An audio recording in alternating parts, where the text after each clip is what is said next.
हे भगवान, इतनी रात हो गई, मेरा बेटा अभी तक नहीं आया। शांत हो जाओ जीजी। जी छोटा मत करो। गांव के कुछ लोग रवि को ढूंढने गए हैं। भाभी, मैंने उस लड़के से कहा था कि दिन छिपने से पहले ही घर आ जाना, लेकिन नहीं, शहर जाकर उसका दिमाग खराब हो गया है। वो गांव के नियम भूल गया है। क्या उसे नहीं पता कि जंगल का रास्ता रात के टाइम कितना खराब है? वहाँ वहाँ साया है जो रात में किसी भी इंसान को नहीं छोड़ता। अरे, इतना अंधेरा है, यहाँ पर कुछ दिखाई भी नहीं दे रहा। अगर बस खराब ना हुई होती तो अब तक तो मैं घर पहुँच जाता। माँ भी परेशान हो रही होगी। रवि धीरे धीरे करके आगे की तरफ चल रहा था, लेकिन तभी अचानक से रवि को ऐसा महसूस हुआ कि कोई उसके पीछे चल रहा है। रवि ने पीछे पलटकर देखा, उसे वहाँ कोई नहीं दिखाई दिया। उसने अपना वहम समझकर आगे की तरफ चलना शुरू कर दिया। रवि को जंगल में घूमते हुए काफी देर हो रही थी। ऐसा लग रहा था जैसे रात के अंधेरे में वो रास्ता भटक गया हो। चलते चलते उसे प्यास भी लगने लगी। ओहो, इतनी जोर से प्यास लग रही है और मेरे पास तो पानी भी नहीं है।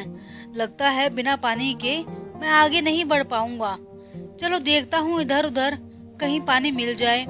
रवि जंगलों में इधर उधर पानी की तलाश करने लगता है और पानी की तलाश करते करते वो मन ही मन सोचता है, गांव के लोग तो ऐसे ही परेशान होते हैं कि जंगलों में भूत है। यहाँ तो कोई भी नहीं है, ना ही किसी का साया और ना ही भूत। बेचारे कि पेड़ पौधे भी किसी को क्या ही कुछ कहेंगे। ऐसे ही भटकते भटकते रवि को दूर एक झोपड़ी दिखाई देती है। झोपड़ी थोड़ी सी पुरानी और टूटी हुई थी। रवि धीरे धीरे करके उसके करीब जाता है और बाहर खड़ा हुआ आवाज लगाता है, कोई है क्या? घर में कोई है? काफी देर आवाज लगाने के बाद भी जब किसी की आवाज नहीं आई तो रवि ने सोचा, चलो एक बार अंदर चलकर देख लेता हूँ, क्या पता खाली पड़ी हो या थोड़ा बहुत पानी मिल जाए। रवि ने जैसे ही झोपड़ी में कदम रखा तो वो हैरान था। बाहर से पुरानी दिखने वाली झोपड़ी अंदर से साफ सुथरी थी। वहाँ पर एक बिस्तर लगा हुआ था, चूल्हा भी बना हुआ था और थोड़ा मटके में पानी भी था। रवि ने इधर उधर देखकर आवाज लगाई, लेकिन किसी ने भी आवाज नहीं दी। तभी अचानक कुछ ऐसा हुआ जिससे रवि सहम गया। पीछे से रवि को किसी की आवाज आई, कौन हो तुम और यहाँ क्या कर रहे हो? वो एक लड़की की आवाज थी।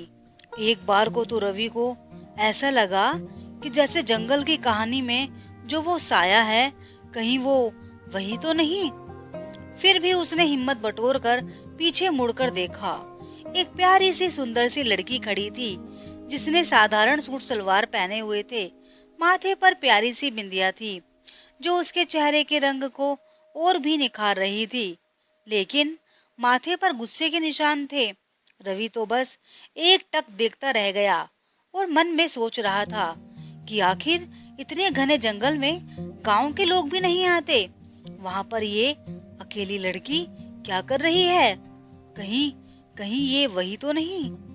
रवि सोच ही रहा था कि लड़की ने गुस्से में पूछा, तुम कौन हो और यहाँ मेरी झोपड़ी में किसकी इजाजत से आए? रवि उसके इस अंदाज को देखकर सहम गया और लड़खड़ाते आवाज में बोला, वो मुझे प्यास लगी थी, मैं रास्ता भटक गया था। लड़की कुछ नहीं बोली, चुपचाप से मटके के पास गई और एक गिलास भरकर पानी रवि की तरफ कर दिया। रवि ने कांपते हुए हाथों से गिलास पकड़ा और जल्दी जल्दी पानी पी लिया। पानी पीते ही उसे ऐसा लगा जैसे उसके शरीर में प्राण वापस आ गए हों। तभी वो लड़की झोपड़ी से बाहर निकलने लगती, लेकिन रवि वहीं खड़ा रह गया।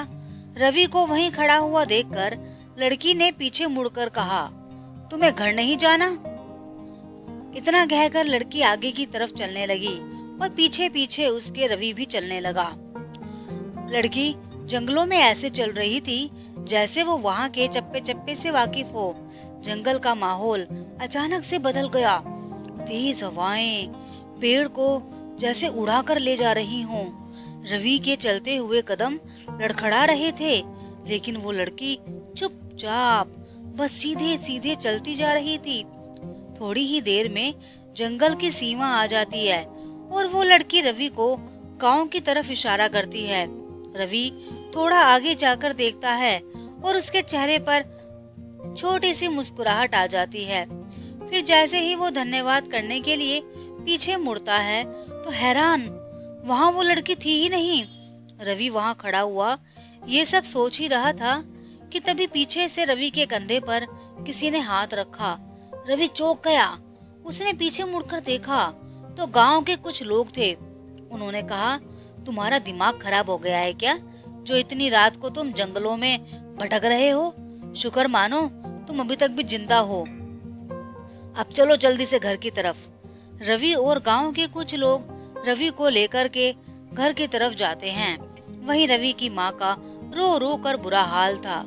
दूर से आते हुए अपने बेटे को देखकर रवि की माँ भागकर अपने बेटे के गले लग गई और उसे 2 थप्पड़ लगाते हुए कहने लगी, तुझे तुझे मैंने कहा था ना कि रात के समय उस जंगल से मत आना, तुमने इतनी देर क्यों लगाई? फिर रवि ने कहा, माँ चिंता मत करो, पहले गाड़ी खराब हो गई, फिर उसके बाद जंगल में अंधेरे की वजह से मैं रास्ता भटक गया, लेकिन देखो मैं बिल्कुल ठीक ठाक हूँ।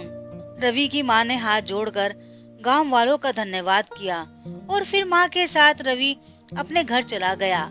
माँ ने आज रवि के लिए एक से बढ़कर एक पकवान बनाए थे। रवि भी बड़े चटकारे लेकर खा रहा था। फिर अचानक से रवि के दिमाग में एक बात आई। उसने कहा, माँ कल तू मेरे लिए कचौड़ी बनाना और कुछ कचौड़ियों को मेरे लिए पैक भी कर देना, मैं अपने एक दोस्त के घर लेकर जाऊंगा। उसकी माँ ने मुस्कुराते हुए हाँ कह दिया। सुबह हुई, रवि अपने गांव में इधर उधर घूमा, गांव के लोगों से मिला। फिर कुछ देर के बाद घर जाकर कचौड़ियाँ लेकर दोबारा से वो जंगल की तरफ चल पड़ा। लेकिन उसने किसी को कुछ नहीं बताया कि वो कहाँ जा रहा है, क्योंकि गांव में उसे सख्त हिदायत दी थी कि जंगल में बिल्कुल भी नहीं जाना। रवि चुपके चुपके जंगल के अंदर घुस गया। उसके हाथ में एक पोटली थी। उस पोटली में बंधी हुई थी कचौड़ियाँ, जिसकी महक से पूरा जंगल महक रहा था। रवि काफी देर इधर उधर भटकता रहा, लेकिन उसको कहीं भी वो झोपड़ी दिखाई नहीं दी और ना ही वो लड़की। रवि हैरानी के साथ इधर उधर देखता रहा। तभी अचानक से वही लड़की रवि के सामने आई और रवि की तरफ घूरते हुए कहने लगी, मैंने तुमसे कहा था ना, ये जंगलों का इलाका ठीक नहीं, फिर तुम यहाँ क्यों आए? क्या तुमने नहीं सुना कि गांव के लोग क्या कहते हैं? यहाँ पर साया है जो किसी को नहीं छोड़ता। रवि हंसता है और कहता है, अरे कैसी बात करती हो तुम भी तो यहीं पर रहती हो, तुम्हें तो उस साये ने कुछ नहीं कहा। जब तुम लड़की होकर जंगल में रह सकती हो तो मैं क्यों नहीं आ सकता? रवि के सवाल ने जैसे उस लड़की को अंदर तक तोड़ दिया हो। उसकी आंखों में हल्के आंसू थे। उसने कहा, इस जंगल में रहना मेरी मजबूरी है, मैं अपनी मर्जी से यहाँ नहीं रहती। रवि ने मुस्कुराते हुए कहा, अच्छा चलो ठीक है, बाकी सब छोड़ो।